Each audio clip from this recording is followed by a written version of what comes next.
अब हमारे लिए ये कोई नई बात नहीं कि भारत ने एक बार फिर पाकिस्तान को क्रिकेट के मैदान में हरा दिया।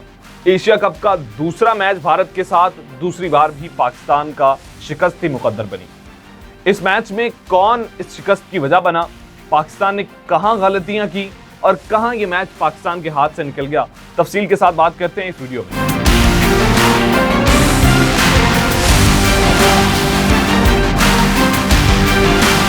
अस्सलाम वालेकुम नाज़रीन, मैं हूं आपका मेज़बान अब्दुल रहमान और आप देख रहे हैं जेडी न्यूज़, जिनाह का पाकिस्तान, हम सब का पाकिस्तान। नाज़रीन, बात करते हैं सबसे पहले टॉस की, जिस पर यह कहा जा रहा था कि भाई टॉस हार गए, इस वजह से हम मैच हार गए। तो आपको बताता चलूं कि जो चैंपियन टीम्स होती हैं उनके लिए कभी भी टॉस मैटर नहीं करता। हाँ, एक एज जरूर मिलता है आपको टॉस जीतकर कि आप अपनी मर्जी का डिसीजन ले सकते हैं, आप उस पिच के हिसाब से पहले बैटिंग या बॉलिंग कर सकते हैं, लेकिन वो भी एक हद तक आपको मदद करती है। अगर आपकी टीम उस काबिल ही नहीं है तो फिर आप टॉस जीत कर भी कुछ नहीं कर पाते। इसकी सबसे बड़ी एग्जांपल यह है कि इंडिया ने आपको पहले बॉलिंग करके भी हराया और आपको पहले बैटिंग करके भी हराया। तो टॉस का फैक्टर तो यहां से रिमूव हो जाता है। उसके बाद हम बात कर लेते हैं प्लेइंग 11 की। जो आपने खिलाड़ी वहां पे खिलाए हैं, असल तो परफॉर्म उन्होंने करना है।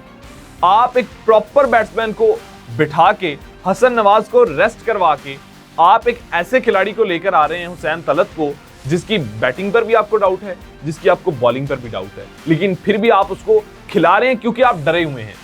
आप बैकफुट पे जा रहे हैं कि यार वो बॉलिंग में भी चल जाएगा, बैटिंग में भी चल जाएगा।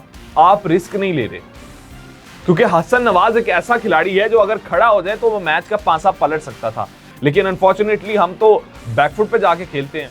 हमारे दिलों से वो डर निकलेगा तो हम कुछ करेंगे, लेकिन ऐसा अनफॉर्चुनेटली नहीं हो पाया। हसन नवाज को ड्रॉप कर दिया गया। उसके बाद सुफियान मुकीम को भी ड्रॉप किया गया, उनकी जगह फहीम आए, जो कि एक अच्छा ऑप्शन था क्योंकि फहीम अशरफ की रिसेंट परफॉर्मेंसेस को उठा के देखा जाए तो बहुत आउटस्टैंडिंग परफॉर्म कर रहे थे और उनकी टीम में जगह बनती थी। स्टार्ट की बात करते हैं तो बहुत अच्छा स्टार्ट देखने को मिला और इंटेंशन के साथ खेले फखर जमान, लेकिन अनफॉर्चुनेटली जब चीजें आपके हाथ में नहीं होती तो फिर आप कुछ नहीं कर पाते।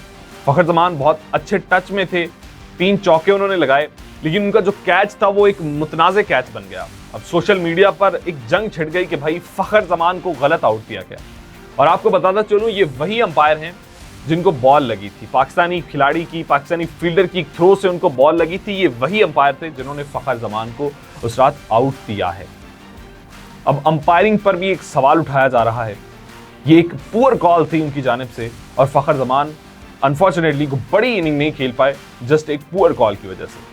साहिबजादा फरहान की जितनी तारीफ की जाए कम होगी। क्या आउटस्टैंडिंग बैटिंग, क्या बेहतरीन छक्के और हर shot middle of the bat. बहुत ही आउटस्टैंडिंग परफॉर्मेंस रही उनकी जानिब से। और साहिबजादा फरहान वो खिलाड़ी थे इस मैच में जिन्होंने दलेरी के साथ खेला, जिन्होंने बहुत ही ब्रेव और बोल्ड परफॉर्मेंस दी। और उसके बाद आते हैं जनाब हुसैन तलत। 10वें ओवर तक ये मैच जो है हमारे बिल्कुल हाथ में था, बिल्कुल कंट्रोल में था।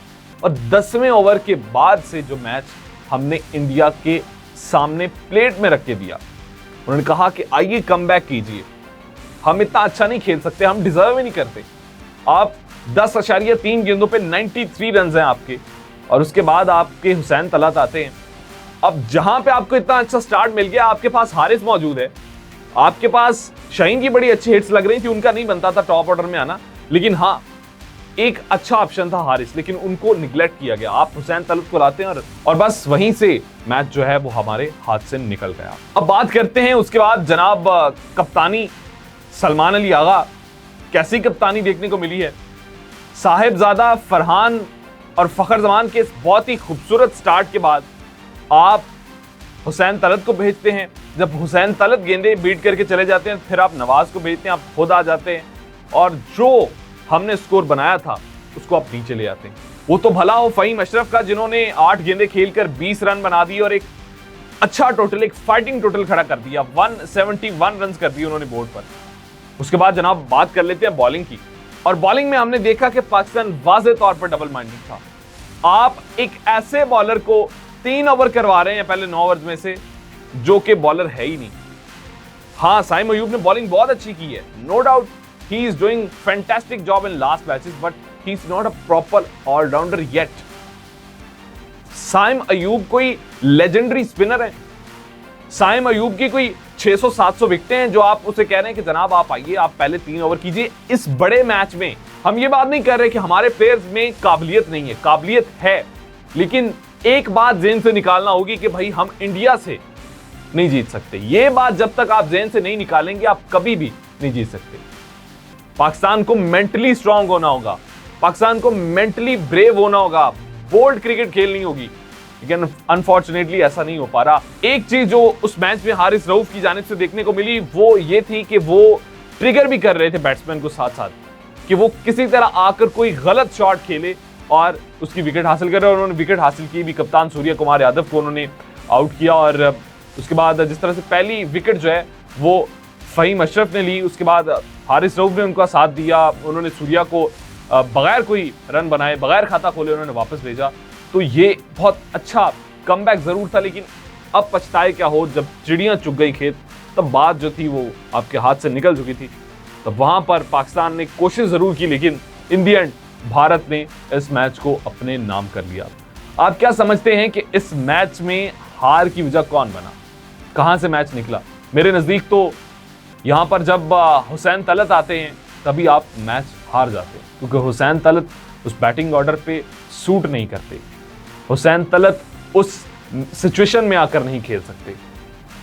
पाकिस्तान की टीम में इस वक्त जितने भी खिलाड़ी हैं उन सबको यह सोचना होगा कि we are better than them, हम उनका मुकाबला कर सकते हैं, हमने उन्हें हराया भी है और हम दोबारा फिर हरा सकते हैं, लेकिन अपने आप को उस लेवल पे ले जाकर खेलना होगा।